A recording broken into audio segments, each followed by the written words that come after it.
in the game because, if you hit them, then you are on the field and it's not only 5 plays and then you get in the rhythm earlier. And I kind of said after the game, you got to be sharp from the moment you take the field. And I think for me, it's about, it always comes back to technique, and I'm always analyzing why something worked or why something didn't work, whether that's a play or throw or, a thought in my head. Sometimes it's mental, sometimes it's physical, and then you just got to try to make the correction. If you feel like it was a very decisive play and you missed the throw, might have to do something with your technique, your mechanics, your timing. If you're kind of in between, it can be a little mental issue where you just couldn't, you just wanted to pull the trigger a little bit quicker, but you didn't get to it. And then you got to try to just play quicker in your head. So it can really be a number of things. And regardless, you got to clean it all up. Nothing is, you got to work hard to make sure that it's an unproductive play is an unproductive play, whether it's a physical error, a mental error, and it could be either or. So, from my standpoint, I want to be decisive. I want to try to eliminate gray area and, go out and play really technically and fundamentally sound so that I can throw the ball as accurately as possible. All right, we'll go to Jenna Lane. Hey, Tom, I know that you and Coach Arians had some plans to try to get some golf in during the bye week, but unfortunately with COVID, you weren't able to. I'm just curious to know what it's been like for you in the short time that you've been with Coach Arians. What's it been like getting to know him, not just as a coach, but person to person? Yeah, I feel like we have a great relationship. From the moment I got here, we've had just great dialogue, and I certainly appreciate, all the insight he gives me and, the way that he coaches and leads. And, it's been a different year for all of us dealing with those type of circumstances where normally you would have opportunities to, get to know each other in a different way. But, it's say one thing that's tough for all of us around the facility is you don't get one-on-one time with anybody. You don't get any personal time where, you'd be sitting around talking and eating together or, there's no close contact. So, every conversation is just very different than what it's been in the past. So we're making the best of it. It's like I said, it's a very open, honest, dialogue about, how we think that we can, certainly how I can be most effective, and any questions he has. We always have a great open lines of communication. So I really enjoyed my time, obviously, getting to know him and have great admiration for him as a coach, as a man, as what he is off the field and how he commands and leads the team. All right, we'll go over to Greg Allman.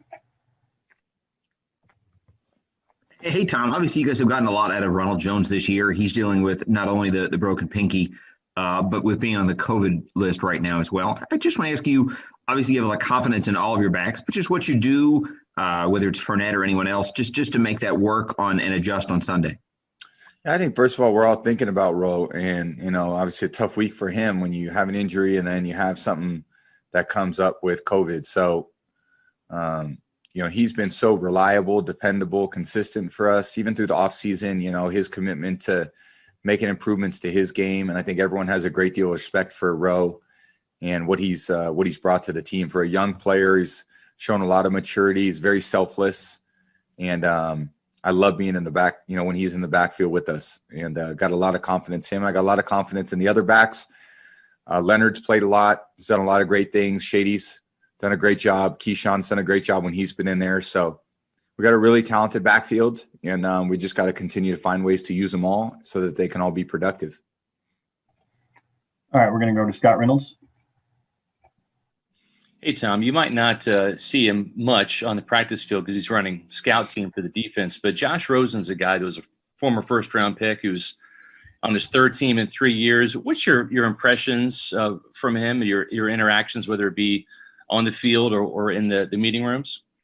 Yeah, again, I think it's not as much interaction as we all probably would have liked or enjoyed, but we have a great quarterback room. Blaine and Griff, we just it's a lot of conversation about football and some veteran guys, and then Josh, the younger guy, but Josh has a lot of experience too. So it's a strong group. It's a group that works really hard, and we're all trying to be the best we can be for one another. So if I have things that I want to share with those guys, I let them know. They're all very supportive of me over the course of the week. And, Josh has done a great job in his role. Blaine's done a great job. Griff's done a great job. We have a great room. Our time for a few more. We'll go to Joey Knight. Tom, how surprised were you that you got that interference whistle at the end of the first half? It doesn't seem like that's called very often in that situation. I didn't really see it till after the game, but the way that it played out, it was. Coach made a good point earlier in the week. It was a kind of a Hail Mary type play, and we didn't really get quite all the guys to the spot that where the ball was coming down. We just got one guy, so it was pretty obvious when it was just Gronk, and then the linebacker had his body turned into Gronk and had his hands up, and Gronk really didn't have opportunity to make the play. So you're right, it's not called that often, and in that case, I think we're certainly happy the ref made the call, but we're not expecting to get too many of those. So, all right, we'll go over to Jane Slater. Hey, so I'm curious, you talk about how you're always analyzing why something works or doesn't work. I'm talking to your OC, Byron Leftwich. She said, seeing a guy like you at your position, especially in December, you've been through it all. So the question's twofold.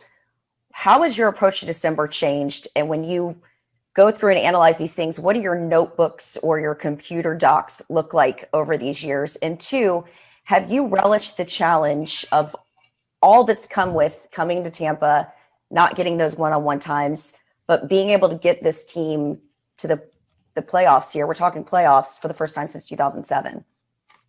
Well, I think we're talking about winning one game against the Falcons, so that's kind of where it is for us. And then I think